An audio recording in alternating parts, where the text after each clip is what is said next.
Hello my friends, welcome to another night of Fireside Mysteries. I'm Edward, your host, also from Warm Pages. Before we begin, is there a place from your past, a town, a street, a little shop, that you still think about fondly? Share a memory with us in the comments. I treasure reading them, and don't forget to subscribe. Now relax. Our story is ready to unfold. Chapter 1.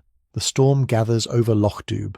The weather forecast had come in on the wireless at 7:30 that morning, and by 8 o'clock the whole of Loch Dubh had heard it, discussed it, argued about it, and arrived at the same grim conclusion that they always arrived at when the Atlantic decided to make its feelings known. It was going to be bad.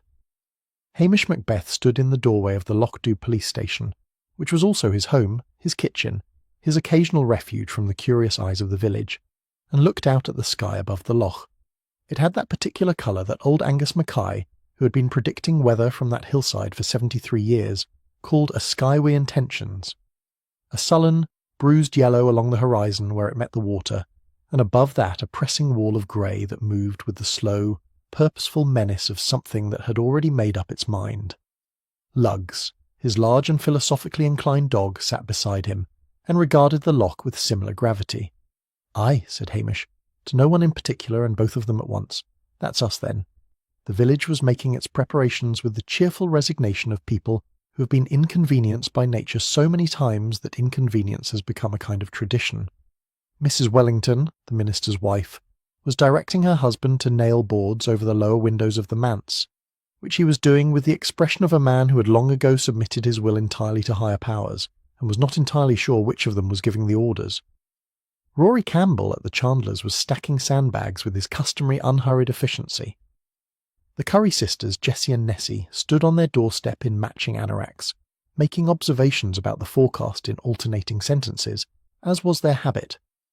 "They said gusts of 70 miles an hour," said Nessie. 75, said Jessie, who always felt her sister underdid things. "The Drummond family lost their barn roof in 89, said Nessie. 92, said Jessie.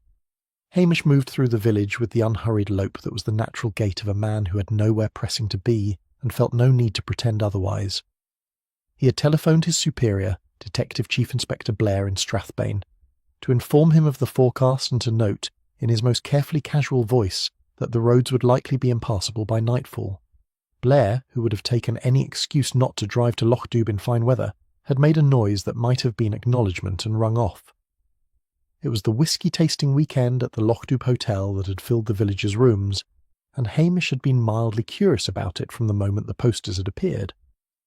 Mr. Johnson, who ran the hotel with the weary competence of a man permanently surprised that anyone wanted to stay there, had organised the event after an article in a trade magazine had described such weekends as an unparalleled opportunity for the discerning whisky enthusiast. Mr. Johnson had circled the article, shown it to his cook Esme, who had said she'd need more eggs, and set about booking speakers and stocking the good glasses. Hamish had made his way to the hotel by mid-morning, ostensibly to check that the guests had been informed of the weather situation, but also, if he was honest with himself, because the alternative was repainting the police station outhouse, which he had been meaning to do for 3 years. The hotel lounge was warm and smelled agreeably of wood smoke and last night's dinner, and the guests were already assembled in that particular way of strangers thrown together by circumstance, each occupying as much space as they could manage without appearing rude, and watching one another with expressions of carefully managed neutrality. Hamish was introduced himself, with the ease of a man who had been doing this in the same village for a long time. Mrs. Euphemia Calder was not, in the technical sense, a guest at the hotel. She had come down from her house on the hill above the village, a stone house that sat against the hillside like a frown, to inquire about the weekend's programme before the storm made the path impassable. She was a widow of perhaps 65, dressed in good tweeds that had been expensive once, and still carried themselves accordingly. She had the watchful stillness of a person who has spent a great deal of time alone and has stopped feeling obliged to fill silence with noise. Hamish had seen her occasionally in the village, buying provisions and little else, and had formed the impression of a woman carrying something she had decided many years ago not to put down.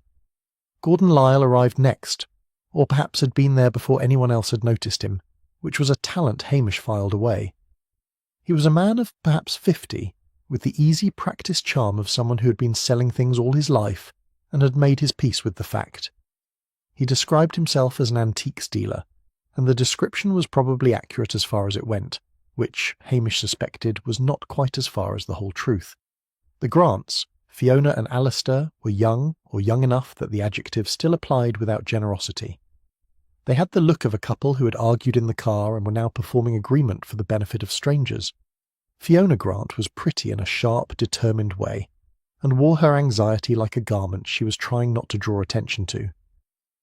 Alistair was broad-shouldered, sandy-haired, and wore the particular expression of a man who has recently discovered that life is more expensive than he had anticipated. Major Peter Dunross was not a man who appeared. He arrived. He came through the door of the hotel lounge as though he had been detailed to secure it, assessed the room with a soldier's instinct, and selected a chair with his back to the wall and a clear view of the entrance.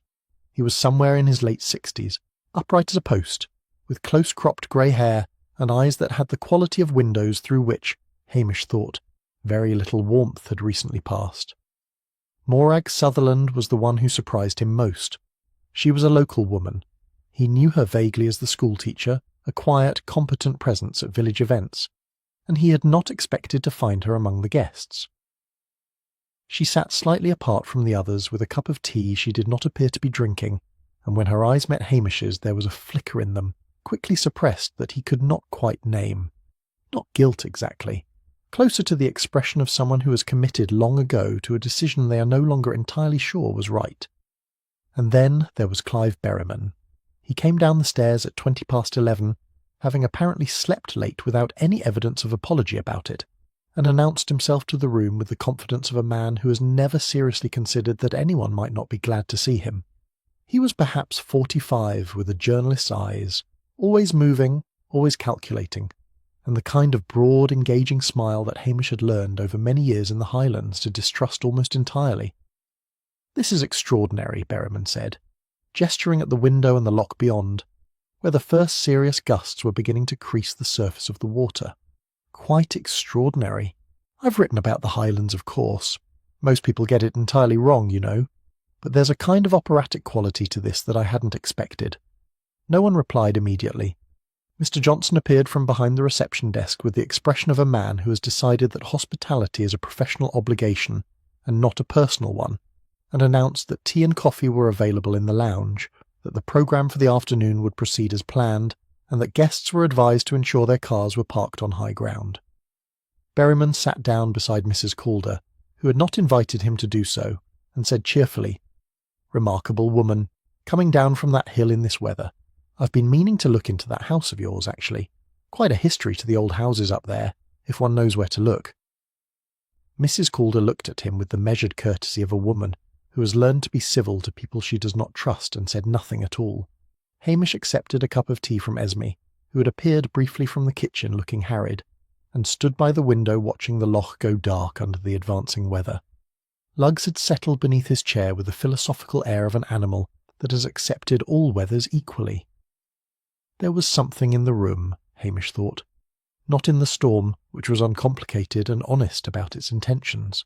Something in the way the guests were holding themselves, the particular stillness of people who had things they were not saying. Outside, the first real gust hit the hotel, with a sound like a door being slammed in another room, and the lights flickered once in warning.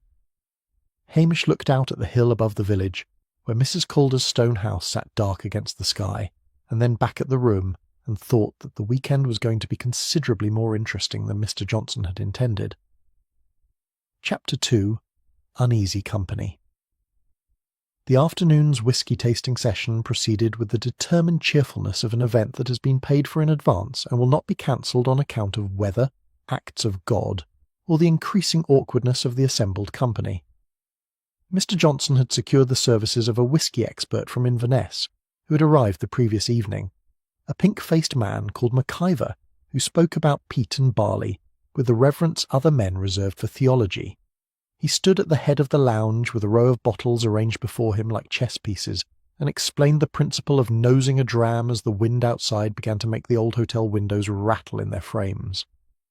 Hamish had positioned himself at the back of the room, officially present in his capacity as village policeman ensuring public safety, and unofficially present because the alternative was battening down the police station gutters. Lugs had been left at home with a bone and a philosophical outlook. Clive Berriman, Hamish noted, was not paying attention to MacIver's careful explanations of how to distinguish a Speyside from an Islay. He was paying attention to everyone else. It was done subtly, the eyes moving from face to face during a pause, the way he shifted his position to catch a remark not meant for him, the small, knowing smile when someone said something that appeared to confirm a thought he had already entertained. It was the attention, Hamish thought, of someone gathering material. When MacIver invited questions, it was Berriman who raised his hand first. "Fascinating stuff," he said, in a tone that suggested he found it moderately interesting at best. "Though I have to say, I've always been more intrigued by the stories behind the bottles than the bottles themselves. The real Highland history isn't in the distilleries, is it? It's in the families, the money, the feuds." He turned slightly in his seat, addressing the room at large. "Take Mrs. Calder here. I'd wager there's quite a story in how a house like yours came to be built where it is. Rather isolated spot, isn't it? One might almost say deliberately so." Mrs. Calder, who had been holding her whisky glass with the careful neutrality of someone fulfilling an obligation, set it down with a small, precise click. "The house was built by my late husband's grandfather," she said, in a voice that carried the particular courtesy that precedes a request to stop talking. "There is no story. It is simply a house." "Ah, but that's the thing about the Highlands," Berriman continued, apparently deaf to the temperature in the room, which had dropped several degrees. "Every house has a story. Every death has a question attached to it. Your husband, for instance, he died quite suddenly, didn't he? Heart attack, I believe the official version was." The silence that followed was of the specific variety that occurs when everyone in a room has simultaneously stopped breathing.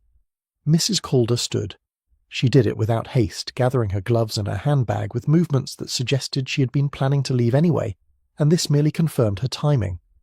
"I believe the storm is worsening," she said to no one in particular, and to everyone at once. "I should return before the path becomes impassable. Good afternoon."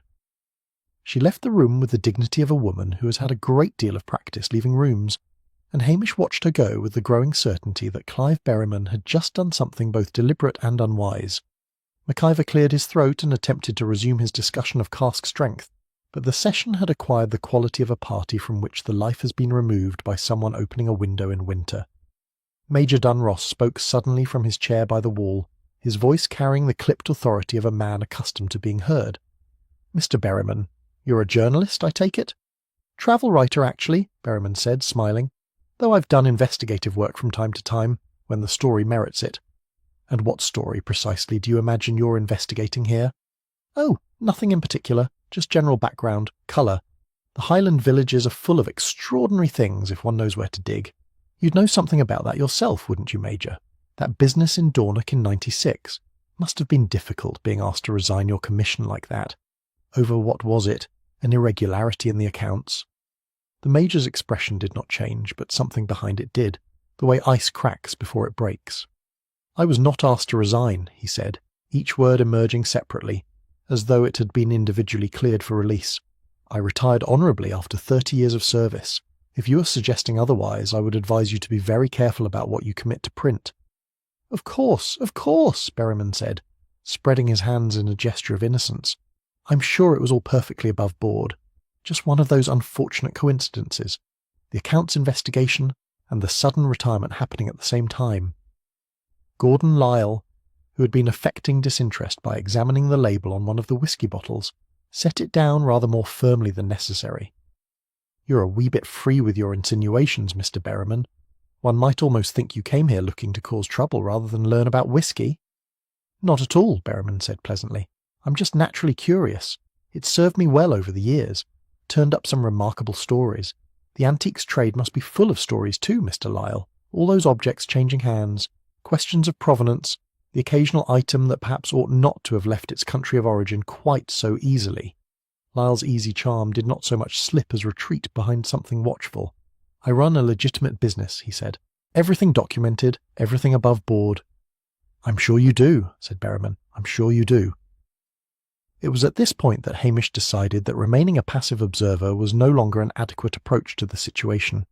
He moved forward from his position at the back of the room, with the unhurried deliberation that he had found, over the years, often diffuse situations more effectively than urgency. "Mr. Berryman," he said mildly, "perhaps you'd care to step outside for a moment. There's a matter I'd like to discuss with you." Berryman looked up at him with the expression of a man who's been interrupted during something enjoyable. "Is this official, Constable? Am I being accused of something?"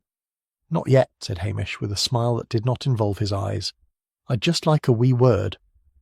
They stood in the hotel corridor, where the noise of the storm was louder and the rattle of the windows more pronounced. Hamish regarded Berryman with the patient attention of a man trying to decide whether he was dealing with deliberate malice or spectacular foolishness. "I'm going to say this once," Hamish said, "and I'm going to say it politely because I'm a polite man, but you're going to hear it clearly all the same. You're trapped in a Highland village with a storm coming that's going to cut us off from the rest of the world for at least 2 days. You're in a small hotel with a small number of people, and you've just gone out of your way to antagonize half of them with accusations that you cannot prove and should not be making. This is not clever. This is not good journalism. This is being a damned fool." Berryman's smile widened. "Touched a nerve, have I? That's interesting. Makes one wonder what exactly is being protected here." "What's being protected," Hamish said, his voice still mild but acquiring an edge, "is the peace, which is my job. Whatever you think you're investigating, you'll wait until the storm passes and the roads are open, and you'll do it somewhere that isn't a trapped room full of people who've done you no harm. Do I make myself clear?" "Perfectly," said Berryman, "though I have to tell you, Constable, the more people try to shut me up, the more interested I become. It's a professional instinct." He returned to the lounge with the satisfied air of a man who's just confirmed a hypothesis, and Hamish stood in the corridor and looked out at the loch, which was now the colour of slate under the racing clouds, and thought that if Clive Berryman was found dead in the morning, there would be no shortage of suspects and very little shortage of motive. Inside the lounge, McIver was making a valiant attempt to redirect attention to a particularly fine Talisker, but the atmosphere had acquired the quality of a gathering that exists now only because it is too awkward to leave.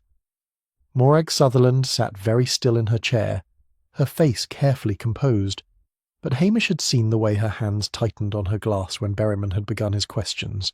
She had not been mentioned, but she looked, Hamish thought, like someone waiting for her name to be called.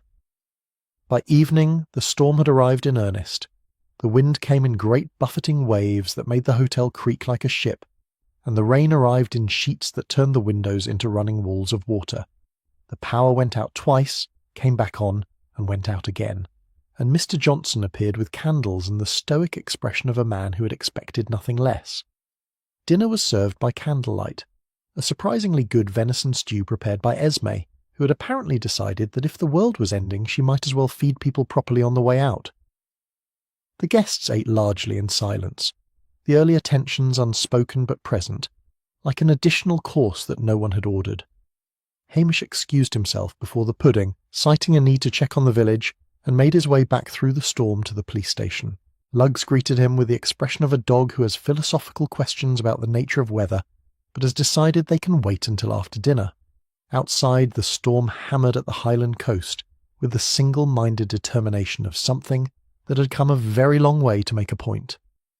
And up on the hill above the village, Mrs. Calder's house sat dark against the racing clouds, its single-lit window like an eye watching the hotel below. Chapter 3. The storm breaks, and so does the calm. Hamish woke at 5:30 to a silence so complete that he knew immediately something had changed. The storm had not stopped. He could still hear the wind, a low sustained howl rather than the percussive gusts of the previous evening. But there was a quality to it now, the sound of weather that has settled in for the duration, and no longer feels the need to announce itself. He made tea in the dark kitchen of the police station, Luggs padding behind him with the resigned air of a dog who has accepted that his person keeps unreasonable hours. The power was still out. Through the window he could see the village in the grey pre-dawn light, and beyond it the loch, which had acquired the ugly chop of water that has forgotten it was ever calm. The road south was blocked. He had known it would be before he checked, but he checked anyway, pulling on his waterproof and walking the half-mile to where the main road climbed towards Strathbane. A rowan tree had come down in the night, a massive old thing that must have been growing there for 60 years, and it lay across the tarmac like a felled giant with its roots torn out of the hillside in a spray of earth and stone. Behind it, perhaps 20 yards further on, the road had simply ceased to exist. A landslide had taken a section of it down the slope toward the loch, leaving a raw scar of mud and broken asphalt. The road north was no better. A burn that was normally a cheerful trickle had become a brown torrent that had undermined the culvert and taken part of the road with it. Loch Dubh was cut off then. They had perhaps 3 days of supplies at the hotel if they were careful, a week in the village if people were willing to share. The telephone lines were down as well. He had checked that first thing, and his mobile showed no signal, which was not unusual but was inconvenient. He walked back to the village through the rain, which had settled into the steady, determined sort that suggests it has cleared its schedule and intends to stay a while. The Curry sisters were already up, moving about behind their curtains in synchronized silhouette. Mrs. Wellington was presumably organising the minister into some productive response to disaster. The rest of Loch Dubh still slept, or pretended to, which was the sensible approach. It was 7:10 when Hamish reached the hotel, intending to inform Mr. Johnson of the road situation and suggest they begin rationing the provision sensibly. The front door was unlocked. Mr. Johnson was an optimist about human nature and a pessimist about remembering his keys, and Hamish let himself into the dim front hall where the emergency candles from last night had burned down to stubs. He heard it before he saw anything. A sound from the lounge that was not quite a cry and not quite a gasp, but something between them that made the hair on the back of his neck rise in the instinctive way that happens when the body knows something is wrong before the mind has caught up. Fiona Grant stood in the doorway of the lounge, one hand pressed to her mouth, her face the colour of old paper. She was making a sound that might have been trying to be words, but had not quite got there yet. Hamish moved past her quickly, his boots loud on the wooden floor, and stopped. Clive Berryman was in the armchair by the fireplace, where the fire had long since gone out and left only the smell of old ash. He was dressed in the same clothes he had been wearing at dinner, cord trousers, a woolen jumper, and he was sitting in the particular way that people do when they are no longer occupying their bodies. His head was tilted back, his mouth slightly open, his eyes fixed on the ceiling with the empty attention of the dead. On the small table beside him was a crystal tumbler, perhaps a third full of amber liquid, and a bottle of Talisker that Hamish recognised from yesterday's tasting session. He crossed the room quickly, knowing it was pointless, but checking anyway. No pulse at the wrist, no breath misting his hand held before the open mouth, the skin already cooling, dead for hours then, since sometime in the night. Hamish looked at the whisky glass, leaned close enough to catch the smell, and caught instead something else beneath the peat and smoke. Something bitter.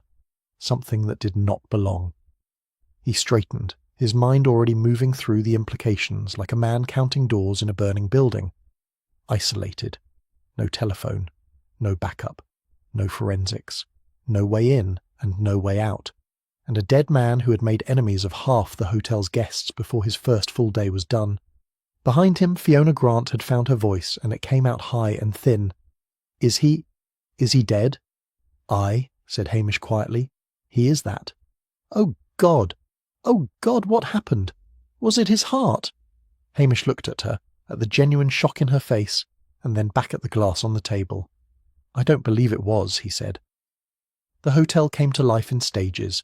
Mr. Johnson appeared first, summoned by the noise, still in his dressing gown and with his hair standing in startled tufts. He looked at Berryman, looked at Hamish, and said, "Oh dear God," in the tone of a man who has just seen all his insurance premiums rising at once. Esme came next, crossing herself and muttering something in Gaelic that was either a prayer or a curse, possibly both.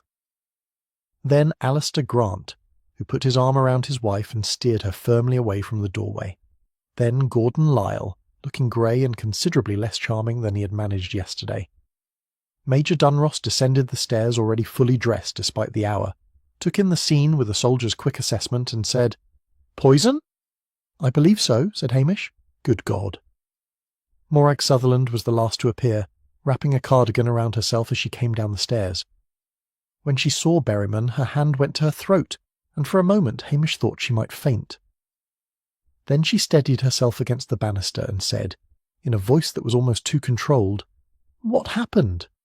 "That," said Hamish, "is what we're going to find out." He asked Mr. Johnson to bring everyone to the dining room, which had better light than the lounge and no dead body in it, and while they assembled he stood by the window and looked out at the village, at the blocked roads and the risen burns and the rain that showed no sign of stopping, and thought about the fact that somewhere in this building was a person who had murdered Clive Berryman, and that person was not going anywhere, and neither was anyone else. The dining room filled slowly, people taking seats with the awkward reluctance of students called to the headmaster's office. Mr. Johnson had lit more candles, and they cast jumping shadows on the walls that made everyone look either guilty or frightened, which in Hamish's experience were often the same thing. He stood at the head of the table and waited until they were settled before speaking. "I'm going to say this plainly," he began. "Clive Berryman is dead. He appears to have been poisoned. The roads are blocked and will remain blocked for at least 2 days, possibly 3. There is no telephone service. There is no mobile signal. We are, for all practical purposes, alone here." The silence that followed this announcement had weight to it. "I am a police constable, and this is now a murder investigation. I will be asking each of you questions. I will be asking you where you were last night after dinner ended, what you saw, what you heard, and what, if anything, you know about Mr. Berryman's death." He paused, looking at each face in turn. "I will also ask you to understand that until I determine otherwise, everyone in this hotel is a suspect, including me, though I'll note for the record that I was not present when he died." "This is absurd," said Major Dunross. "Surely one of us would have heard something, a struggle, a cry." "Poison is a quiet method," Hamish said, "and a calculated one. This was not done in the heat of the moment. Someone brought poison into this hotel, waited for their opportunity, and put it in Mr. Berryman's drink. That suggests premeditation, that suggests motive, and that suggests," he looked around the table again, "that someone here had a very good reason to want him dead." Fiona Grant made a small noise that might have been a sob. Her husband's hand found hers on the table. "What I need to know first," Hamish continued, "is who had access to the whiskey? Who was in the lounge last night after dinner? Who saw Mr. Berryman drinking? And who might have had opportunity to tamper with his glass?" "He was alive when I went to bed," Mr. Johnson said. "That would have been around 11. He was sitting in that chair, said he was going to have a nightcap before turning in. Asked if he wanted anything. He said no, he'd help himself." "Did anyone else see him after that?" Silence. "I went to my room at 10, said Morag Sutherland quietly. "I didn't come back down." "Same," said Gordon Lyle. "10:30 maybe. Went straight to my room." The Grants had retired together just after 10. Major Dunross at 15:15. No one admitted to being awake during the hours when Clive Berryman had drunk his poisoned whiskey and died alone in an empty lounge while the storm raged outside. "Right," said Hamish. "Then we'll start with motive. And given what Mr. Berryman said to some of you yesterday, I don't think that will be in short supply." Outside, the rain continued to fall on Lochdoub, washing the roads and filling the burns, and somewhere up on the hill Mrs. Calder sat in her stone house and looked down at the village, where a man lay dead and his killer still breathed. Chapter 4. A Closed Circle. Hamish had conducted interviews before, of course. He had questioned poachers and drunk drivers, and the occasional tourist who had decided that Scottish law regarding the theft of sheep was more of a suggestion than a rule. But he had never conducted a murder investigation in a candlelit hotel with no backup, no telephone, and a group of suspects who were growing more frightened by the hour. He set up in Mr. Johnson's small office behind the reception desk, a cramped room that smelled of old ledgers and the anxious sweat of a man who had just discovered that running a hotel involved considerably more than he had anticipated. Mr. Johnson himself had been dispatched to make tea, which Hamish suspected would take him longer than necessary, as he was the sort of man who needed tasks to keep his hands busy when his mind was racing. Hamish began with the Grants, reasoning that youth made people either more honest or more obviously dishonest, and either way it was a place to start. They sat across from him holding hands, which they had been doing since breakfast and possibly since birth. Fiona Grant's eyes were red-rimmed but dry now, and her husband wore the belligerent expression of a man who had decided that the best defence was offence, and was prepared to deploy it at the first opportunity. "We didn't do anything," Alistair said before Hamish had asked a question. "We went to our room at 10 and stayed there, together, all night." "I'll need you to tell me that separately," Hamish said mildly. "Not because I don't believe you, but because that's how investigations work." He spoke to Fiona first, and she confirmed what her husband had said. They had gone upstairs at 10, heard nothing unusual, seen no one in the corridors. She had not known Clive Berryman before this weekend. She had found his behaviour yesterday uncomfortable but not threatening. No, she had no idea who might have wanted him dead. Though he made it fairly clear he knew things about people, she added quietly. Things they didn't want known. That's dangerous, isn't it? Knowing secrets. Alistair's version matched his wife's exactly, down to the detail of which stair had creaked when they went up. Either they were telling the truth or they had rehearsed their story, and Hamish suspected it was the former. The Grants had the air of people whose troubles were financial rather than criminal, and while debt made people do foolish things, it rarely made them commit premeditated murder in locked hotels. Gordon Lyle was next, and he arrived with the careful self-possession of a man who had decided that cooperation was the best policy, and had arranged his face accordingly. "Terrible business," he said, settling into the chair with the ease of someone who had sat across from officials before and survived. "Can't say I'm sorry the man's dead. He was a right bastard, if you'll pardon my French, but I didn't kill him." "You had words with him yesterday," Hamish observed. "Aye, I did. He made some implications about my business. Suggestions that weren't true and weren't called for. I run a legitimate operation, Constable. Everything I sell has proper documentation. I've built a reputation on that." "And yet Mr. Berryman seemed to think otherwise." Lyle's jaw tightened. "Mr. Berryman seemed to think a lot of things. Didn't make them true, he was fishing, that's all. Throwing out accusations to see what stuck. Probably thought someone would give him a story for his writing." "Did you see him after dinner?" "No. Went to my room about 10:30, read for a bit, went to sleep. Didn't hear anything until this morning when all the commotion started." Hamish made notes, though he suspected he would remember every word anyway. It was the benefit and curse of a Highland memory. Nothing was ever quite forgotten, even when you wished it would be. Major Dunross presented himself at the office door at precisely the appointed time, as though this were a military briefing rather than a murder investigation. He sat with his back straight and his hands folded on his lap, and answered questions with the clipped precision of a man who had spent a career giving and receiving orders. Yes, he had been angered by Berryman's insinuations yesterday. No, there had been no scandal in Dornoch. He had retired on his own terms after 30 years of distinguished service, and if Berryman had suggested otherwise, it was because the man was a muckraker who dealt in innuendo rather than facts. "But you must admit," Hamish said carefully, "that his death is rather convenient for you. If he was planning to write something damaging—" "If I killed everyone who wrote something damaging about the army, Constable, I'd have depopulated Fleet Street by now." The Major's expression did not change. "I am many things, but I am not a murderer. I spent 30 years learning to kill efficiently when it was necessary, and I can tell you with certainty that poisoning a man in a hotel lounge is not efficient. It's cowardly, and it's civilian." Hamish rather thought this was true, though he noted it down all the same. Military men, in his experience, preferred their violence direct and their consciences clear. Poison was indeed a civilian crime, the weapon of the subtle and the patient. Morag Sutherland was the interview he'd been dreading, and she arrived with the resigned air of someone who had been expecting this summons since the moment Berryman's body was discovered. She sat very straight in the chair, her hands folded in her lap in a mirror of the Major's posture, and waited. "You're local," Hamish began. "You'd know better than most what Mr. Berryman might have been looking into." "I don't know anything about what he was doing," Morag said. Her voice was steady, but her hands tightened fractionally on each other. "I came for the whisky tasting. I live in the village, I teach at the school, and I thought it would be interesting, that's all. He made you uncomfortable yesterday. I saw it. He made everyone uncomfortable. That seemed to be his particular talent. But he didn't speak to you directly, not the way he did to Mrs. Calder or the Major, yet you looked as though you were waiting for it, as though you knew he had something on you." The silence stretched between them like a wire being pulled taut. Outside the office, Hamish could hear Mr. Johnson clattering tea things, and somewhere further away the wind rattling at the hotel windows. "I didn't kill him," Morag said finally. "I didn't speak to him.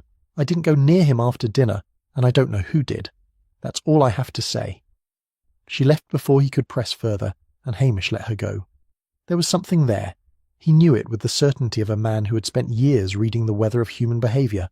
But it was buried deep, and pushing too hard would only make her close up entirely. By noon he had spoken to everyone in the hotel, including Mr. Johnson, who had gone to bed at 11:30 and heard nothing, and Esme, who slept in the attic and wouldn't have heard a bomb go off in the lounge. The results were depressingly uniform. Everyone had gone to bed between 10 and 11:30. No one had heard anything. No one had seen anyone else in the corridors or on the stairs. No one admitted to knowing anything about poison, though Hamish knew this meant precisely nothing. The internet was full of information about toxic substances, and anyone with a printer and a supply of bitter almonds or foxglove could have managed it. He stood in the lounge after the interviews were done, looking at the chair where Berryman had died and the whiskey glass that still sat on the table beside it, now covered with a tea towel because he had no evidence bags and no forensics team. The bottle of Talisker had been freely available on the sideboard, along with a dozen others from yesterday's tasting. Anyone could have tampered with a glass. Anyone could have slipped poison into a drink and left it for Berryman to find. The problem was not opportunity. The problem was that everyone had it. What he needed was motive, and he had plenty of that too. Berryman had antagonised Mrs. Calder with questions about her husband's death. He had implied that Major Dunross had left the army under a cloud. He had suggested Gordon Lyle's business was less than legitimate, and Morag had looked like someone waiting for an axe to fall. Any of them might have decided that silencing Berryman was worth the risk. It was mid-afternoon when Mr. Johnson appeared at the office door looking even more harried than usual, carrying a piece of paper that had been folded and refolded until the creases had nearly torn through. "This came," he said, handing it to Hamish. "Young Dougie MacLeod brought it down from the hill. Mrs. Calder sent it." The note was written in a careful, old-fashioned hand on good paper. "Constable Macbeth, I understand there has been a death at the hotel. I have information that may be relevant to your investigation.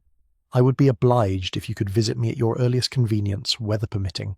The path from the village is passable if one is careful. Euphemia Calder." Hamish looked out the window at the rain, which had eased slightly but showed no sign of stopping entirely, and then at the note, and then at Mr. Johnson. "When did this arrive?" 20 minutes ago. Dougie said Mrs. Calder gave him £1 to bring it down, and he'd have walked through fire for that. His mother will scalp him when she finds out he went up the hill in this weather." Hamish folded the note and put it in his pocket. Mrs. Calder had information. Mrs. Calder had been watching from her house on the hill, the house that sat isolated above the village like a sentinel.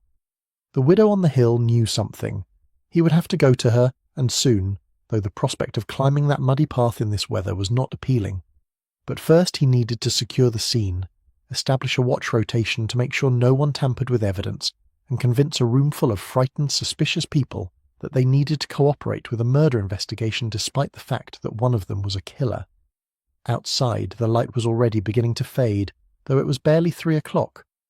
The November afternoon was closing in early, and with it would come another long night in the trapped hotel. Another night of locked doors and watching faces and the knowledge that somewhere among them was someone who had already killed once. Chapter 5. Suspicion Takes Root. By evening the hotel had acquired the particular atmosphere of a place where people are trapped together against their will, and have begun to realise it. Conversation stopped when people entered rooms. Glances were exchanged that carried more weight than words.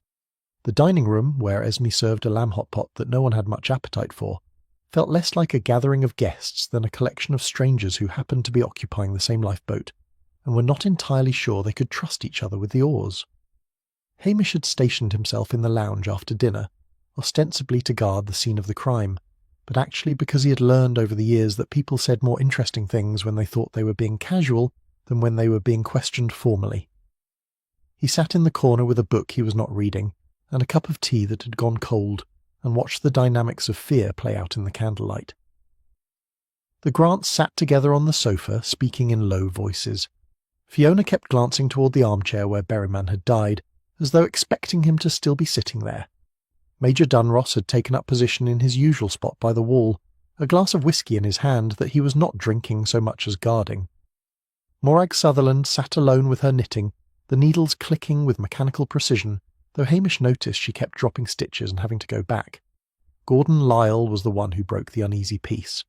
He had been standing by the window watching the rain, and he turned suddenly with the air of a man who had been thinking something for a long time and had decided the moment had come to say it.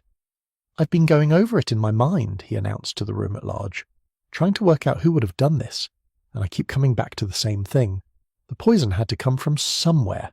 It's not as if you can buy it at the village shop." "What's your point, Mr. Lyle?" Hamish asked, not looking up from his book. "My point is that someone brought it with them. Someone came to this hotel already planning to kill Berryman, or at least prepared for the possibility. That suggests premeditation. That suggests someone knew him before this weekend." "Or knew of him," Major Dunross added from his corner. "The man was a journalist. He'd have written about dozens of people. Any of them might have had a grudge. Except we're the ones who are here, Lyle continued, and someone in this room put poison in his whiskey. Someone who knew what they were doing and had the means to do it. And you have a theory about who that might be? Hamish asked, still mild, still apparently reading. Lyle hesitated, then committed. I'm not saying anything definite, but there's things you can get from a school science lab, aren't there? Chemicals. Things that could poison a man if you knew what you were doing with them. The click of Morag's knitting needles stopped. What exactly are you suggesting? Her voice was quiet, but there was steel underneath it. I'm not suggesting anything, Lyle said, though his tone suggested otherwise. I'm just saying that some of us would have easier access to that sort of thing than others.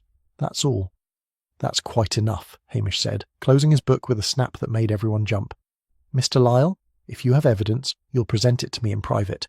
If you don't have evidence, you'll keep your theories to yourself. We're all frightened, and frightened people say foolish things, but I'll not have accusations flying about without foundation. Is that clear? Lyle had the grace to look slightly ashamed. Aye, sorry. I just thought... You thought aloud when you should have thought quietly. We'll say no more about it. But the damage was done. Morag had set down her knitting and risen from her chair, her face pale and set. I'm going to my room, she said. If anyone needs to make any more accusations, they can do it when I'm not here to defend myself. She left, and the silence she left behind was uncomfortable enough that even Lyle looked as though he wished he could follow her. It was Fiona Grant who spoke next, her voice tentative but determined. He's not wrong, though, is he? Someone did bring poison. Someone planned this. And it can't just be about what Berryman said yesterday. That was just needling. Annoying, but not worth killing for. So it must be something else, something deeper. Unless, her husband said slowly, what he said yesterday was just the tip of it. Maybe he'd been digging for longer. Maybe he'd already written something or was planning to. Maybe one of them knew he was going to expose something and had to stop him. This is speculation, Hamish said firmly, and speculation without facts is just gossip in a darker coat. I'll ask you all to please... He was interrupted by a crash from upstairs, followed by a shout and then the sound of running feet. Hamish was up and moving before anyone else had fully registered what they'd heard. He took the stairs 2 at a time, aware of the others following behind him, and reached the landing to find Gordon Lyle standing outside his room with his door open and a look of genuine shock on his face. Someone's been through my things, Lyle said. His voice had lost all its usual easy charm and held something closer to panic. While we were all downstairs, someone came up here and went through my room. Hamish looked past him into the room. A suitcase lay open on the bed, its contents scattered. Drawers had been pulled out, the wardrobe door hung open, and a leather bag that must have been in the wardrobe now sat on the floor, with its contents spread around it. "What's missing?" Hamish asked. "Nothing, as far as I can tell. That's what's odd. They didn't take anything. They were looking for something." "Or planting something," Major Dunross said from behind them. He had followed them up the stairs with the quick efficiency of a man whose reflexes were still military. "Setting someone up." Hamish stepped carefully into the room, looking without touching. Among the items from the leather bag were the usual contents of a travelling antiques dealer's kit, a jeweller's loupe, a small notepad, business cards, and a silver flask, ornate and old, lying on its side with the cap unscrewed. He picked it up carefully, sniffed at the opening, and caught the same bitter smell he had detected in Berryman's whisky glass that morning. "Mr. Lyle," he said quietly, "is this yours?" Lyle stared at the flask and the colour drained from his face. "Aye, it's mine, but I've never used it. It was part of a house clearance I bought 6 months ago, still had whisky in it when I got it. I meant to clean it out, but never got round to it. It's just been sitting in my bag." "And now it's been found in your room," Hamish said, "containing, unless I'm very much mistaken, traces of whatever poisoned Clive Berryman." The crowd in the doorway had grown. The Grant stood there, Morag had reappeared from her room, and Mr. Johnson had come puffing up the stairs to see what the commotion was about. They all stared at the flask in Hamish's hand, and they all drew the same conclusion. "I didn't do it," Lyle said, and his voice had gone high and desperate. "I swear to God I didn't kill him. Someone's setting me up. Someone's trying to make it look like I did it." "That flask has been in your possession since you arrived," Major Dunross observed. "You had opportunity. You had a motive. He accused you of running a dodgy operation. And now we find the murder weapon in your room. It's not the murder weapon. It's just a flask. Anyone could have put poison in it. Anyone could have planted it here to frame me. When? Fiona asked. The question was sharp. We were all together at dinner, then we were all in the lounge. When did someone have time to sneak up here? When you lot were all talking, Lyle said wildly. When attention was elsewhere, it wouldn't take more than a minute or two. But Hamish was thinking about the layout of the hotel, about the creaking stairs, about the fact that he himself had been in the lounge the entire evening and would have noticed someone leaving, unless he had been distracted, unless someone had deliberately created a distraction. He looked at the assembled faces, at the fear and suspicion written on each of them, and thought that Gordon Lyle made an excellent suspect, perhaps too excellent, too convenient, too obvious. Right, he said. Everyone back downstairs. Mr. Lyle, you'll come with me. The rest of you, please remain in the lounge where I can see you, and someone fetch some rope or strong cord from the kitchen. You're arresting me, Lyle's voice cracked. You can't arrest me, I didn't do anything. I'm not arresting you, Hamish said, though in truth he had no idea if he had the authority to arrest anyone in these circumstances, or what he would do with them if he did. I'm isolating you, for your protection as much as anyone else's, because if you didn't kill Berryman, then someone went to considerable trouble to make it look like you did, and that someone might not be finished. He secured Lyle in Mr. Johnson's office with Mr. Johnson himself standing guard, not because he thought Mr. Johnson was particularly imposing, but because two people were harder to intimidate than one. Then he returned to the lounge where the remaining guests sat in various stages of fear and calculation. Is it him? Fiona asked. Did he do it? I don't know, Hamish said honestly. The evidence suggests it, but evidence can be arranged. What I do know is that someone in this hotel is very clever, very patient, and very determined to get away with murder, and I mean to find out who before they try it again. Outside, the night had come down fully now, and the wind had picked up again. Somewhere up on the hill, Mrs. Calder sat in her dark house with information that might make sense of all this, but the path was impassable in the dark and Hamish would have to wait until morning. He looked at the faces around him, frightened, suspicious, calculating, and thought that morning might be too late. Chapter 6. The First False Accusation. The night passed slowly, measured in the creak of floorboards and the sound of doors being locked and checked and locked again. Hamish dozed in an armchair in the corridor outside the guest rooms, lugs having been collected from the police station, and now lying across his feet with the immovable weight of a dog who had decided his person needed guarding. Every hour or so Hamish walked the building, checking windows and doors, looking in on Gordon Lyle, who sat in Mr. Johnson's office staring at nothing with the hollow expression of a man whose luck had run comprehensively out. Dawn came reluctantly, the grey light seeping into the hotel like water into a leaking boat. The rain had finally stopped, leaving the world outside washed clean and unnaturally quiet. Hamish stood at the landing window and looked out at the loch, which had calmed to a sullen grey mirror, and thought that this was what they called the eye of the storm. A pause, not an ending. Breakfast was a subdued affair. Esme had made porridge and put out bread and jam, but most of it went uneaten. The guests moved around each other with the careful distance of people who no longer trusted their own judgment about who was dangerous and who was not. It was Major Dunross who raised the question that everyone had been thinking. So what happens now, Constable? You've got your suspect locked up. Are we to sit here until the road's clear and proper authorities arrive? Mr. Lyle is not under arrest, Hamish said carefully. He's being held for questioning and for his own safety. There's a difference. Semantics, the Major said. The man had the poison in his possession. The evidence is clear enough. Evidence can be planted, Hamish replied. And I'm not convinced that Mr. Lyle is the sort of man who would commit murder and then leave the murder weapon sitting in his bag for anyone to find. Perhaps he panicked, Fiona suggested. She had dark circles under her eyes that suggested she had slept as poorly as everyone else. People do foolish things when they panic. Aye, they do, Hamish agreed, but they also do foolish things when they're trying to frame someone else, and I'll not condemn a man on convenient evidence alone.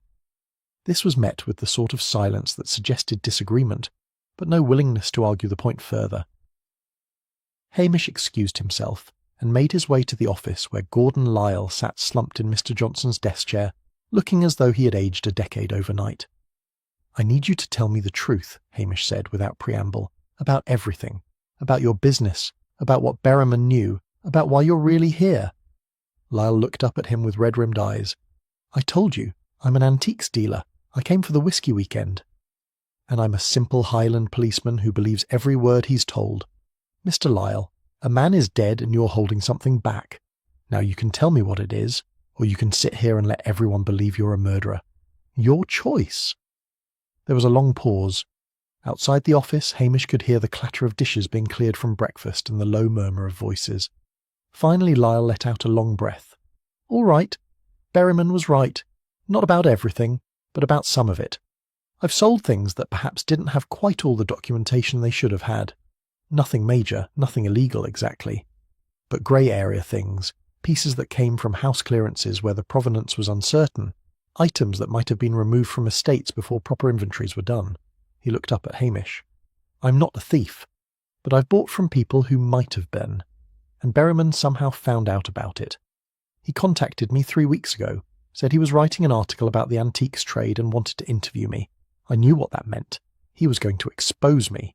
So you came here to confront him?" "No, I came here because he told me to. Said if I didn't show up for this weekend, he'd publish what he had. Said if I did show up, we could talk about it. Maybe work something out." Lyle's voice was bitter. "I thought he wanted money. Turns out he just wanted to watch me squirm in front of witnesses. Make me sweat before he ruined me anyway. That flask in your bag, the one with the poison, where exactly did it come from?" "I told you. House clearance in Elgin, 6 months back. Old lady died, family didn't want most of her things. I bought a job lot. The flask was in a box of silver. I'd meant to polish it up and sell it, but it still had whiskey in it and I never got round to emptying it out. I just left it in my bag and forgot about it." "Did anyone else know you had it?" "How would they? Unless—" Lyle stopped, his eyes widening. "Unless someone went through my things before last night. Before we knew Berryman was dead. If someone was planning to frame me, they'd need to know what I had that they could use." It was a reasonable theory, Hamish thought, and it suggested a killer who was not only clever but patient. Someone who had planned carefully, waited for the right moment, and then executed, in every sense of the word, with precision. The morning dragged on with the peculiar slowness of time that has nowhere particular to go. Hamish attempted to examine the lounge again, looking for anything he might have missed, but the scene yielded nothing new. The whiskey bottle, the glass, the chair where Berryman had died, all of it had been available to anyone in the hotel.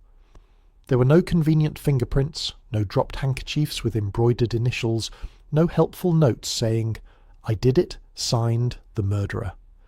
It was early afternoon when Morag Sutherland appeared at his elbow. She had been avoiding him all morning, but now she stood in the lounge doorway with the determined expression of someone who had made a difficult decision. "Constable Macbeth, I need to tell you something." They went to the dining room, which was empty and quiet. Morag sat with her hands folded on the table, and for a long moment she simply looked at them as though they belonged to someone else. "You were right yesterday," she said finally, "when you said I was waiting for something, for him to say something about me." She took a breath. "There was an incident. Years ago. A young man died in Lochdubh, Daniel Ross. He was 23. I was engaged to him." Hamish said nothing, simply waited. "They said it was an accident. He'd been drinking at the hotel, this very hotel, and he went out in a storm, tried to walk home along the loch path and slipped on the rocks, hit his head, drowned in 2 feet of water." Her voice was flat, reciting facts that had been repeated so many times they had lost their shape. "But it wasn't quite that simple. We'd had a row that night, a terrible row. He'd been drinking more than was good for him, and I'd told him I couldn't marry him if he didn't sort himself out. He got angry, left the hotel. I didn't follow him." "That wasn't your fault," Hamish said gently. "Wasn't it? I knew he was drunk. I knew he was upset. I knew the weather was bad, and I let him walk out anyway because I was angry too." She looked up at him. "Major Dunross was here that weekend. He was the one who found Daniel. He was the one who organised everything, talked to the police, made sure it was all handled quietly. 'For my sake,' he said, 'to spare me the gossip, to spare the village the trouble of an inquest that would just confirm what everyone already knew, that a drunk young man had made a stupid mistake and paid for it.' But you thought there was more to it?" "I don't know what I thought. I was too grief-stricken to think clearly, and the Major was very kind, very helpful. He arranged everything, made all the right statements, and it was ruled an accidental death, and Daniel was buried, and life went on." She paused. "But sometimes I wondered if we'd been too quick to accept that story. If maybe there had been something else, someone else. And you thought Berryman had found something?" "I knew he had. He cornered me on Friday afternoon before the tasting started, said he'd been researching old incidents in Highland villages, said he'd come across Daniel's death and thought it was interesting how quickly it had been closed, said he had questions about who else had been at the hotel that night, about what really happened. Her voice dropped. He said he was going to write about it, reopen the whole thing, drag Daniel's name through the papers and mine along with it. Hamish sat back in his chair, thinking. Here was motive then, clear and obvious motive. Morag Sutherland had every reason to want Clive Berryman silenced. "Why are you telling me this now?" he asked. "Because Gordon Lisle didn't kill him," Morag said simply. "I don't know who did, but I know it wasn't him. He's being made to carry this, and it's not right. Someone's using him, and I can't sit by and watch an innocent man be blamed when I know what real guilt feels like." She met his eyes. "I didn't kill Berryman either, if that's what you're wondering. But I'm not sorry he's dead. Does that make me a terrible person?" "It makes you an honest one," Hamish said, "which is rarer than you might think." After she left, he sat in the empty dining room and turned over what he had learned. Morag had motive. The Major had been involved in covering up the original incident. Both of them had reasons to want Berryman silenced. And yet something about it still felt wrong. Too neat. Too convenient. It was mid-afternoon when he finally judged the path to Mrs. Calder's house safe enough to attempt.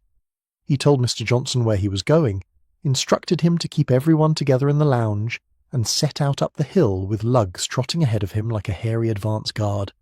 The path was treacherous with mud and running water, but passable if one was careful, and didn't mind arriving looking like they'd been pulled through a hedge backwards. The house loomed above him, stone and silent, and as he approached he saw a curtain twitch in the upper window.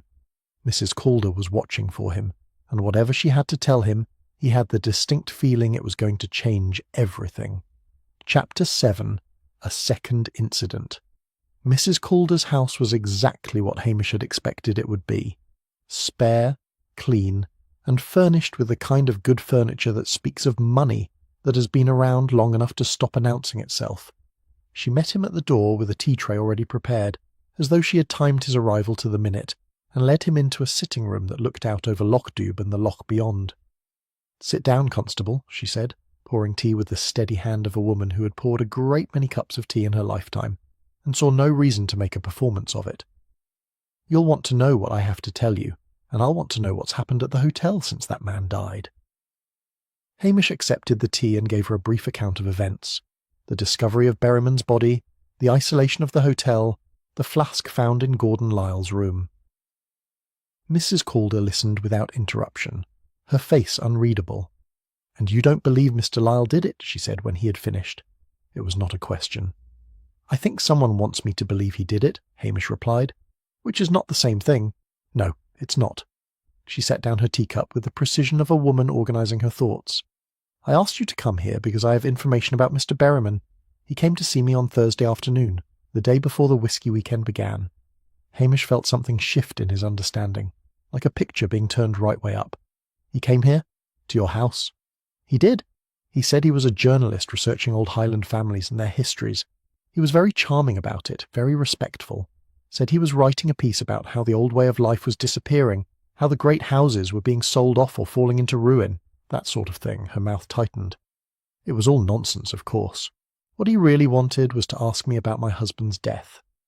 "And what did you tell him?" "The truth, that my husband died of a heart attack 7 years ago, that it was sudden but not unexpected. He'd had heart trouble for some time, that the doctor signed the death certificate without question because there was nothing to question." She paused. But Mr. Berryman seemed to think there was more to it.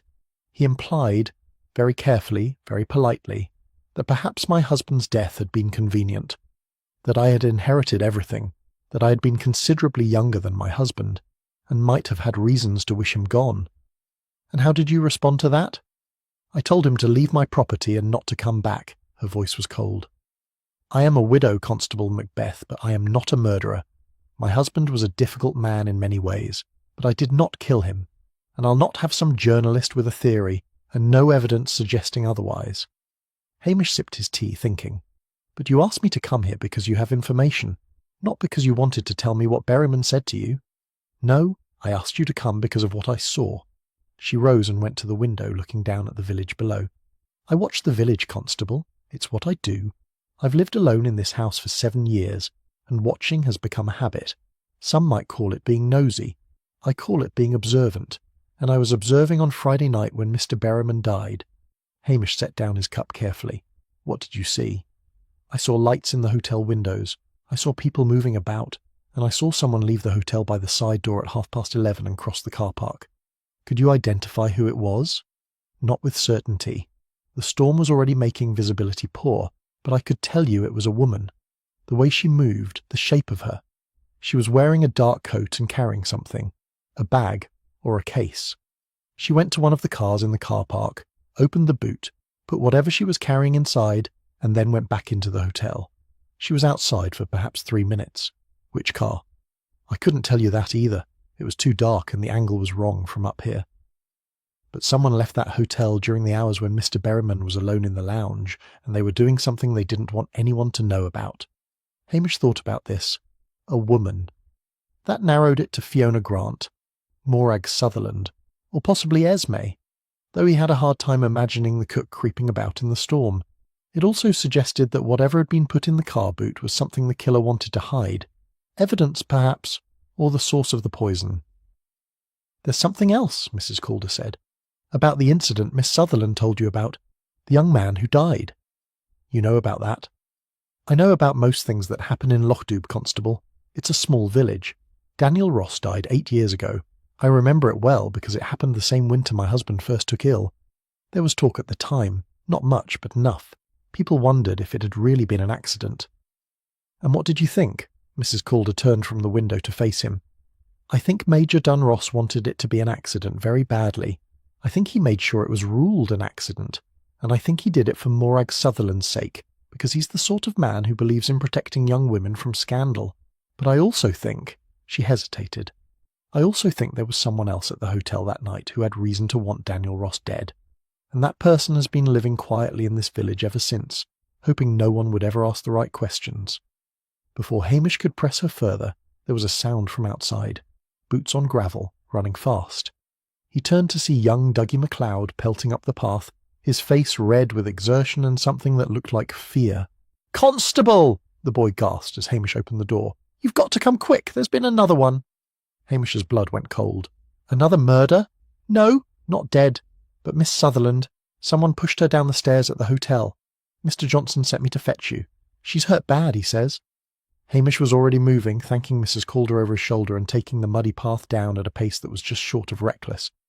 Lugs bounded ahead of him, sensing urgency, and behind them young Dougie struggled to keep up. His mind raced as he ran. Morag Sutherland attacked. Not killed, but hurt. Why? To silence her. Because she knew something. Because she had told him about Daniel Ross, and now the killer was afraid of what else she might say? Or because the killer wanted to make themselves look innocent? Nothing said, "I'm not the murderer," quite like being the next victim. He burst through the hotel's front door to find controlled chaos. Mr. Johnson was on the telephone. Apparently it had started working again at some point, trying to get through to the doctor in Breaky. Esme was at the foot of the stairs with a blanket and a bowl of water. And halfway up the staircase, Morag Sutherland sat propped against the wall, her face pale and a livid bruise already forming on her temple. Major Dunross stood at the top of the stairs, rigid with shock. The Grants were in the hallway, Fiona pressed against her husband's chest with her eyes wide. "What happened?" Hamish demanded, kneeling beside Morag. "Someone pushed me." Her voice was shaky but clear. "I was going up to my room. I got to the landing and someone came up behind me fast. I barely heard them. Just a footstep and then hands on my back and then I was falling." "Did you see who it was?" "No, it happened too quickly. I tried to catch myself on the banister, managed to grab it halfway down. That's probably what saved me from breaking my neck."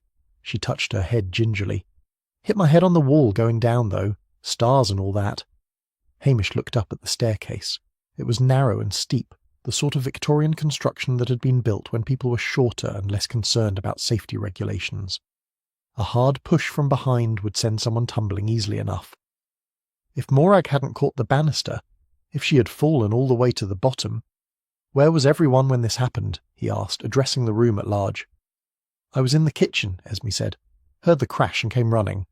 "I was in my room," Major Dunross said from the top of the stairs.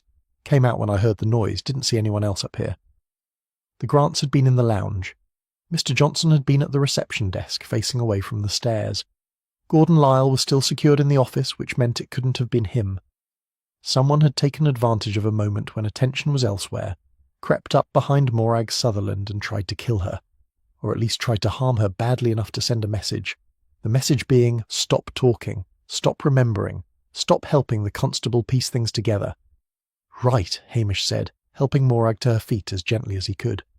"Esme, can you settle Miss Sutherland in the lounge with some tea? Keep her warm. I'm not having anyone going to their rooms alone until I've worked out what's happening here." He turned to face the assembled group, and his voice, when he spoke, had lost all its usual mildness. "Someone in this hotel has tried to kill twice now. Once successfully, once not. I've been patient. I've been polite.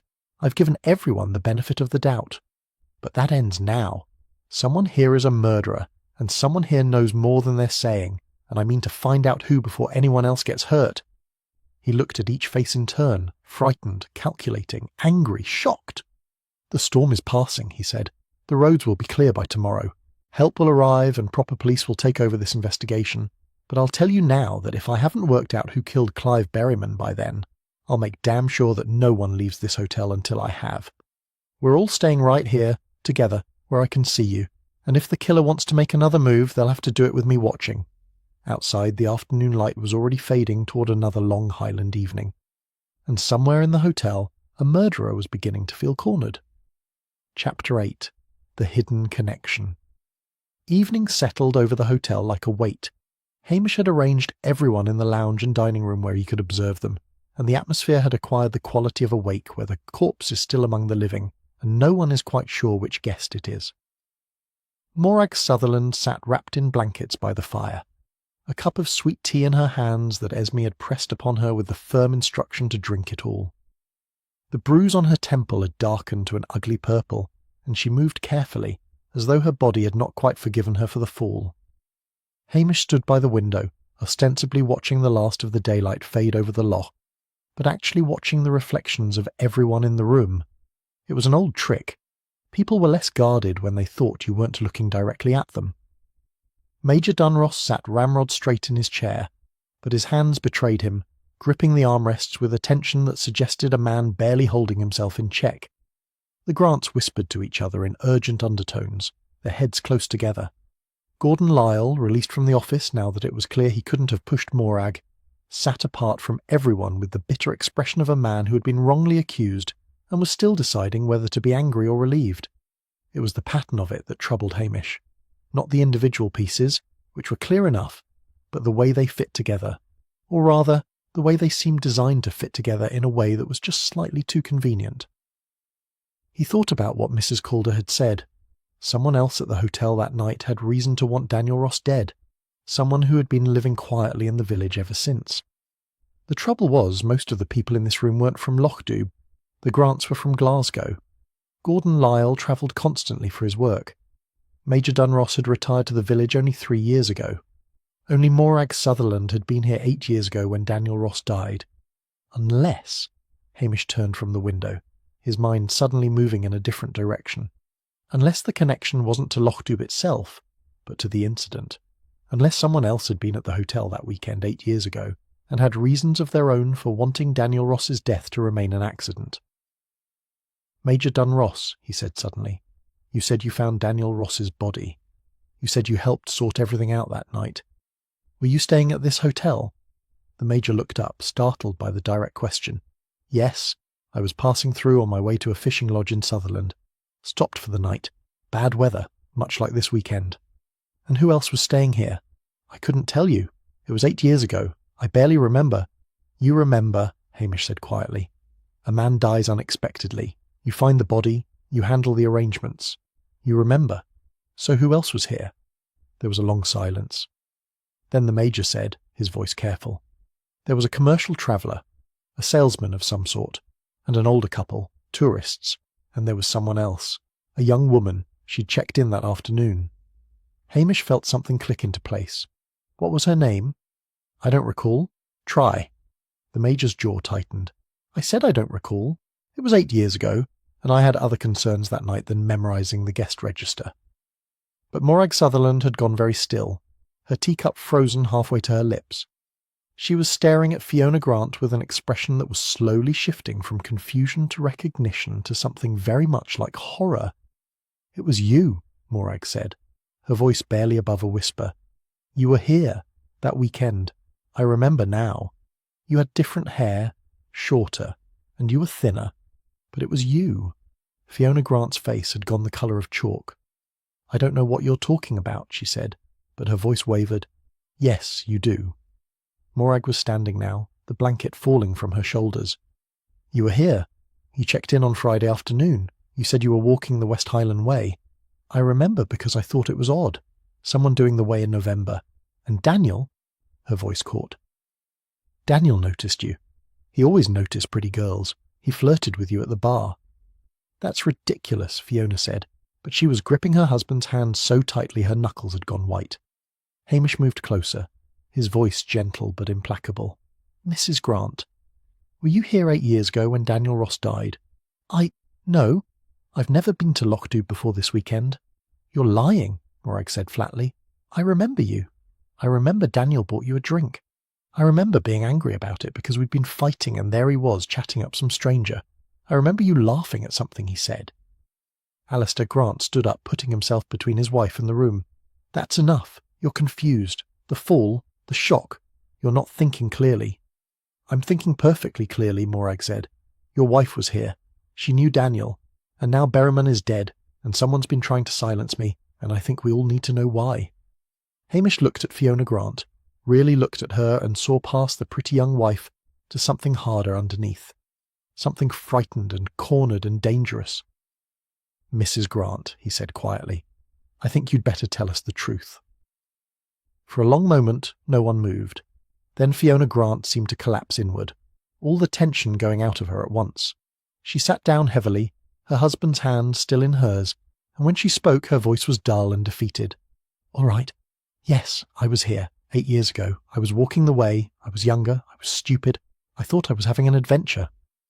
She looked up at Morag with something that might have been pity or might have been guilt. "And yes, Daniel bought me a drink. He was charming. He was drunk, but he was charming. We talked for a while. He told me about his fishing boat, about growing up in the Highlands. He told me about you, about how you were going to get married, but you wanted him to give up the drinking first." "And then what happened?" Hamish asked. "Then he got into a fight with someone, another man at the bar. I don't know what it was about, something about money, I think. The barman separated them and Daniel left, stormed out into the storm." She paused. "I went to bed. I didn't know he'd died until the next morning. I was questioned by the police. I gave my statement, and then I left. I never came back." "Until now," Hamish said. "Until this weekend. Why?" "Because I didn't know," Fiona said, and there were tears in her voice now. "I didn't know there was anything suspicious about his death. I thought it was just what they said. An accident. A drunk man in a storm. It wasn't until Berriman started asking questions that I realised—" She stopped. "That you realised what?" Hamish prompted. "That maybe it hadn't been an accident after all. That maybe the fight he'd had, the man he'd argued with, maybe it was connected. And if Berriman was digging into it, if he was going to write about it, then he'd find out I was here. He'd drag me into it. He'd ruin everything." "So you killed him," Hamish said. It wasn't quite a question. "No!" It was Alistair who spoke, his voice sharp with desperation. "She didn't kill him. I did." The silence that followed was absolute. Alistair Grant stood in the middle of the lounge, his face set, his hands clenched at his sides. "Fiona told me about Berriman, about what he was investigating, about how he'd tracked her down, worked out she'd been here that weekend. He was going to expose her, drag her through the papers, suggest she was somehow involved in that man's death. We've been trying to start a business. We've borrowed money from family. If there was even a hint of scandal, even a suggestion that Fiona was mixed up in something—" He shook his head. "It would ruin us. So yes, I brought poison. I got it from my uncle's farm. Rat poison. The old-fashioned kind. I put it in that flask I found in Lyle's room when I searched it on Friday evening. And on Friday night, when Berriman was alone in the lounge, I poured it into his whiskey and left him to die. He said it all in a rush, as though confession was something he needed to be rid of as quickly as possible. When he finished, he looked exhausted and somehow lighter, as though the weight of the lie had been the heaviest thing he'd been carrying. Hamish regarded him with the steady attention of a man who's just heard something he doesn't entirely believe. "That's a very thorough confession, Mr. Grant," he said mildly, "but I'm afraid I don't believe a word of it." Alistair blinked. "What? But I just told you. You told me what you think I want to hear. You told me what a devoted husband would say to protect his wife. But you didn't kill Clive Berriman." Hamish turned to look at Morag Sutherland, who was still standing by the fire, and something in his expression made her take an involuntary step backward. "Did you, Miss Sutherland?" And in the silence that followed, Hamish laid out what he had finally understood, the pieces falling into place not as he had expected them to, but as they actually were. "You've been directing attention away from yourself from the beginning," he said, "coming forward with information about your past, about Daniel Ross, making yourself look like a victim. But you weren't a victim. You were guilty. Guilty of Daniel's death 8 years ago, and guilty of Berriman's death now, and I can prove it." Chapter 9. The Killer Moves Again. The accusation hung in the air like smoke after gunfire. Morag Sutherland stood frozen by the fireplace, her face a careful blank that told Hamish more than any expression would have done. "That's absurd," she said finally, but her voice had lost its earlier steadiness. "Why would I kill Berriman? I told you what happened with Daniel. I came to you with that information. Would I have done that if I were guilty?" "You would if you were clever," Hamish said, moving slowly around the room, his eyes never leaving her face. "You'd do it to establish yourself as someone cooperating with the investigation, someone with nothing to hide. You'd tell me just enough truth to seem honest, but not enough to incriminate yourself, and you'd do it before I worked it out on my own." "You're reaching," Major Dunross said, but he was watching Morag with new attention. "Miss Sutherland was attacked on the stairs. She's a victim." "Is she?" Hamish turned to look at the staircase, visible through the doorway. "Or did she stage an attack on herself to deflect suspicion? A calculated fall, controlled enough to hurt but not to seriously injure? Grab the banister halfway down, make it look like someone pushed her. Who would suspect a victim of being the killer?" "That's madness," Morag said, but she'd taken another step backward, closer to the fire. "Why would I have killed Daniel? I loved him. I was going to marry him." "That's what troubled me from the start," Hamish said. "Your story about the argument, about letting him walk out into the storm. It was guilt, certainly, but not the guilt of someone who failed to stop a drunk man from making a stupid decision. It was the guilt of someone who caused something more deliberate." He paused, gathering the pieces he'd been assembling all day. "Daniel Ross had a fight that night. Not with you, but with another man at the bar. Fiona remembers it. About money, she said. What if that fight was about more than just a few pounds? What if Daniel had been involved in something he shouldn't have been? Something that put you at risk?" "There was nothing," Morag said, but her hands had gone to the mantelpiece behind her, gripping it as though she needed support. "I think there was. And I think Major Dunross knows what it was, because he's been protecting you for 8 years. Hamish turned to the Major. "You helped cover up Daniel Ross's death. You made sure it was ruled an accident quickly, quietly, with no awkward questions asked. You did it for Miss Sutherland's sake, you said. But it was more than just sparing her grief, wasn't it? You were protecting her from something else." The Major's face had gone very still. For a long moment he said nothing, and in that silence Hamish saw the confirmation he needed. "Daniel Ross was dealing drugs," the Major said finally, his voice flat. "Not much. Small amounts to tourists, summer visitors, but enough that it would have destroyed him if it came out. And it would have destroyed Morag too, because she knew about it. She'd tried to make him stop, but he wouldn't listen." Morag made a small sound, but whether it was denial or acknowledgement was impossible to tell. "The night he died," the Major continued, "he'd had a fight with his supplier, a man who'd come to the hotel to collect money Daniel owed him. The fight got heated. Daniel left and..." He stopped. "And Morag followed him," Hamish said quietly. "She caught up with him on the lock path. They argued again, about the drugs, about the debt, about the life they were supposed to have together, and somehow, in that argument, Daniel ended up dead." "It was an accident," Morag said, and her voice had gone thin and desperate. "He was drunk. He was angry. He came at me, grabbed my arms. I pushed him away. He lost his balance on the wet rocks and fell, hit his head. I tried to help him, I swear I did, but the water... He was face down in the water and I couldn't... She was crying now, tears streaming down her face, and whether they were genuine or performed Hamish could no longer tell. "So you left him there," he said. ran back to the hotel, found the Major, told him what happened, and he, being a man of honour who believed in protecting young women from their mistakes, arranged everything. Made sure it looked like a simple accident, a drunk man who fell and drowned, nothing more complicated than that. I have lived with that guilt every day for 8 years, Morag said, her voice breaking. Every single day. But I didn't murder him. It was an accident, and I certainly didn't murder Berryman. But you did, Hamish said, and his voice was gentle now, almost sad. Because Berryman found out the truth. He dug into Daniel's death, found witnesses who remembered the fight, found evidence of the drug dealing. He worked out that it hadn't been an accident, and he was going to expose you, ruin the quiet life you'd built here teaching children, trying to atone for what you'd done. You couldn't let that happen. I've told you I didn't do it, Morag said, but she was shaking now. You have no proof. Actually, I do. Or rather, you gave me proof when you described Berryman's poisoned whiskey. Hamish pulled out his notebook, flipping back through pages. This morning, when we were all gathered after finding the body, you said something interesting. You said, and I wrote it down, that you'd heard poisoned whiskey had a distinctive bitter almond smell. But here's the problem, Miss Sutherland. No one mentioned what the whiskey smelled like. No one except me noticed it. I didn't tell anyone. The glass was covered before anyone else examined it closely. He looked up at her. So how did you know about the bitter almond smell, unless you were the one who put it there? The silence in the room was absolute. Everyone was staring at Morag now, the Grants, Gordon Lyle, even Major Dunross, whose face had gone grey with the realization of what he was hearing. That's not, Morag stammered. I must have heard someone mention it, or read it somewhere. Bitter almonds, that's what cyanide smells like. Everyone knows that. Everyone who's researched poisons, perhaps. Everyone who's planned a murder, but not everyone in casual conversation. Hamish moved closer. You made a mistake, Miss Sutherland. The kind of mistake that killers always make eventually. You knew too much. You showed knowledge you shouldn't have had, and that's what's going to convict you.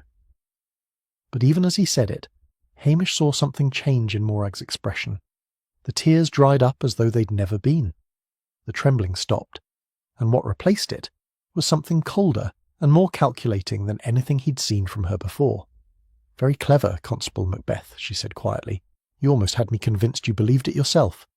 And then she moved, fast and sudden, grabbing the poker from beside the fireplace and swinging it, not at Hamish, but at the oil lamp on the mantelpiece. The lamp shattered, oil spraying across the wooden floor and the carpet, and before anyone could react she had dropped the poker and pulled a lighter from her cardigan pocket.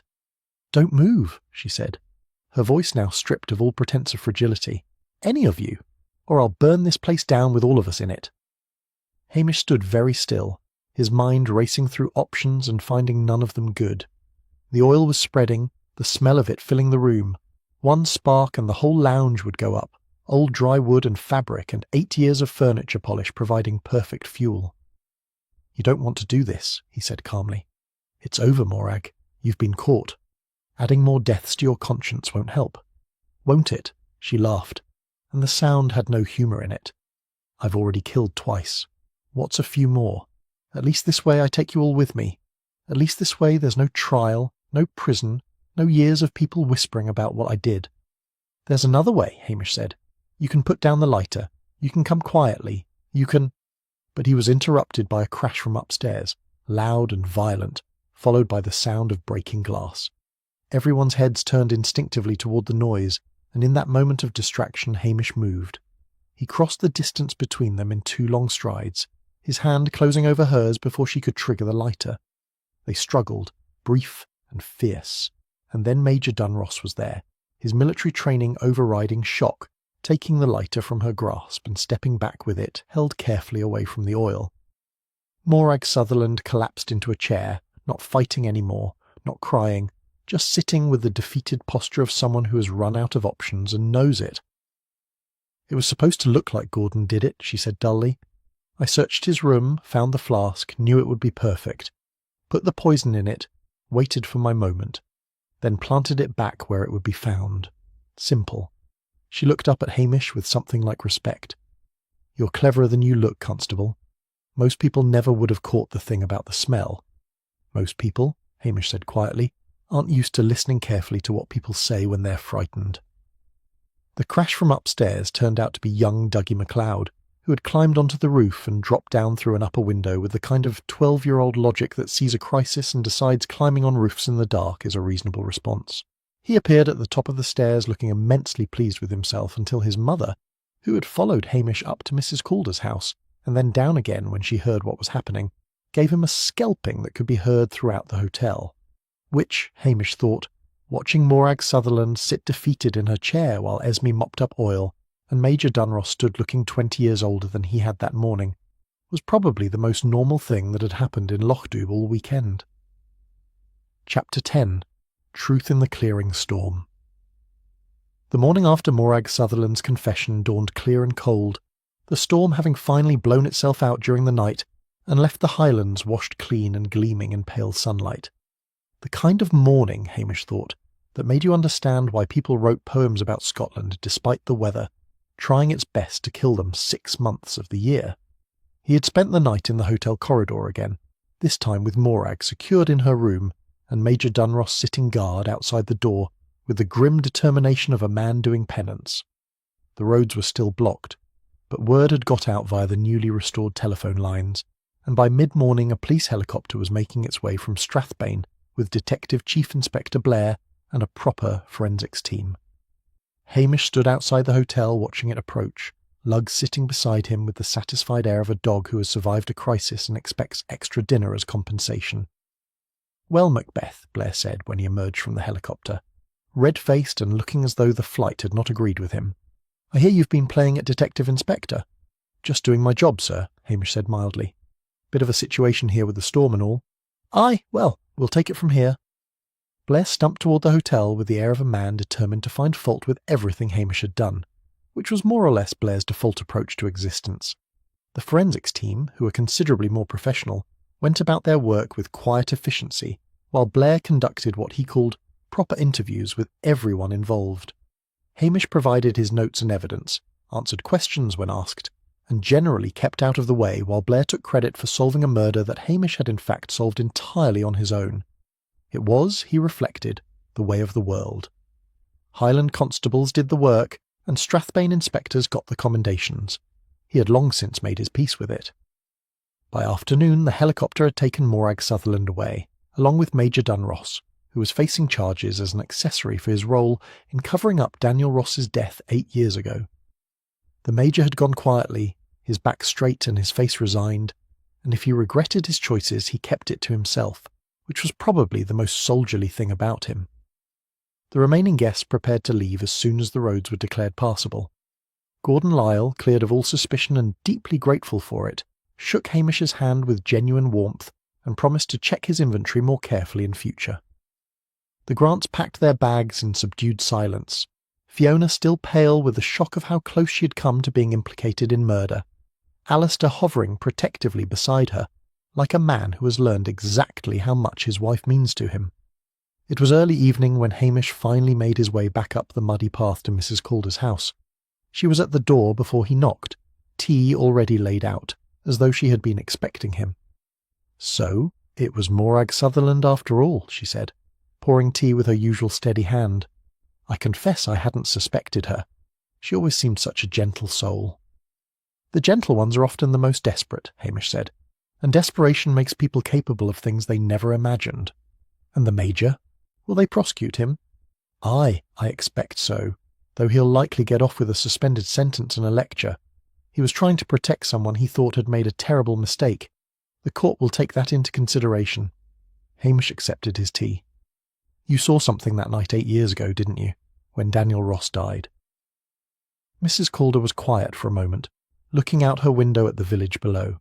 "I saw Morag Sutherland come running back from the lock path. I saw the Major go out to look for Daniel. I saw the police arrive and the ambulance and all the quiet bustle of tragedy being managed." She turned back to Hamish. "I suspected the truth, but I had no proof, and I thought, perhaps foolishly, that she had suffered enough, that sometimes the punishment of living with what you've done is worse than any court could impose. And Berryman's death changed your mind. Berryman's death made me realise that some guilts don't stay buried. They grow, they fester, they eventually demand more lives as payment." She set down her teacup. "I should have spoken up 8 years ago. Perhaps if I had, that journalist would still be alive. Perhaps, Hamish said, or perhaps Morag would have found another way to protect her secret. We can't know. All we can do is deal with what's in front of us. Very philosophical, Constable. I have a philosophical dog, Hamish said. It rubs off. They sat in companionable silence for a while, drinking tea and watching the last of the afternoon light fade over the loch. Finally, Mrs. Calder spoke again. Will you tell me how you knew? Really knew, I mean. The thing about the bitter almond smell was clever, but I suspect you had your suspicions before that. Hamish considered the question. It was the attack on the stairs. It bothered me from the start. Too calculated, too controlled. If someone really wanted to kill Morag, pushing her down those stairs was a poor method. Too much risk she'd survive. But if someone wanted to look like a victim, wanted to deflect suspicion from themselves, then a controlled fall where they knew they could catch the banister halfway down. That was perfect. He paused. And then there was the way she kept trying to direct my attention. First to Gordon Lyle and his flask, then to Fiona Grant and her connection to Daniel Ross. She was clever about it. She never accused anyone directly. She just provided information that pointed me toward other suspects. And the bitter almond smell? That was her mistake. The one moment when her knowledge betrayed her. She'd researched how to poison someone. She had to do it successfully, and that research told her what cyanide smelled like. But she forgot that other people wouldn't know that detail. She forgot to play ignorant. Hamish smiled slightly. Criminals always do that eventually. They know too much about their own crimes, and sooner or later they reveal that knowledge without meaning to. Mrs. Calder nodded slowly. She'll go to prison for a long time. Aye, she will. Hamish stood, setting down his empty teacup. But Daniel Ross's family will finally know the truth about what happened to him. And Clive Berryman, for all his faults, was right about one thing. Secrets like that shouldn't stay buried. No, Mrs. Calder agreed. I suppose they shouldn't. Hamish made his way back down the hill as darkness fell over Lochdoub, the village lights coming on one by one like stars emerging after a storm. The police station was cold when he got back, and Luggs was vocal about his neglect, and there was a pile of paperwork waiting that would take him most of the night to complete. But the storm had passed. The roads were clearing. Lochdoub was returning to its normal rhythm of gossip and complaint, and the small dramas of village life that didn't involve murder. He made himself dinner, a tin of soup and some bread that was only slightly stale, and sat at his kitchen table filling out reports in his careful handwriting. Blair would get the credit, the newspapers would get the story, and Hamish Macbeth would go back to being the village constable, who occasionally arrested poachers and spent most of his time doing very little at all, which, he reflected, stirring his soup, was exactly the way he liked it.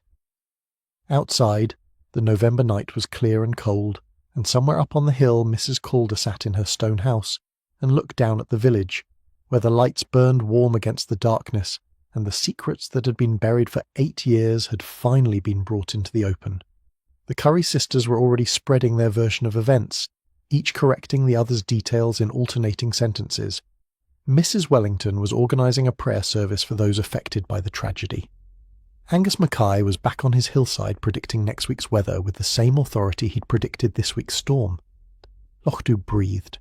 Lochdoub endured. Lochdoub went on. Because that's what Highland villages did. They survived storms and scandals and the occasional murder, and then they carried on as though nothing particularly unusual had happened, because in truth, by Highland standards, it probably hadn't. Hamish finished his reports, filed them neatly, and went to bed with Luggs taking up 3/4 of the mattress and showing no inclination to share. And as he drifted off to sleep, his last thought was that he was very glad the weekend was over, that the hotel could go back to hosting ordinary tourists who wanted nothing more exciting than a wee dram and a view of the loch, and that he could go back to the peaceful Highland life that he had no intention whatsoever of giving up for a promotion or a transfer, or anything else that would take him away from Lochdoub. Some secrets, he thought drowsily, were safer buried in the Highland soil, but not all of them, and sometimes, just sometimes, it was worth bringing them into the light, no matter how much pain it caused, because the truth, uncomfortable, inconvenient, devastating though it might be, was still the truth, and in the end, that was what mattered. The storm had cleared, the village slept, and Hamish Macbeth, village constable, closed his eyes and dreamed of nothing more complicated than a good day's fishing on a loch that had finally gone calm again.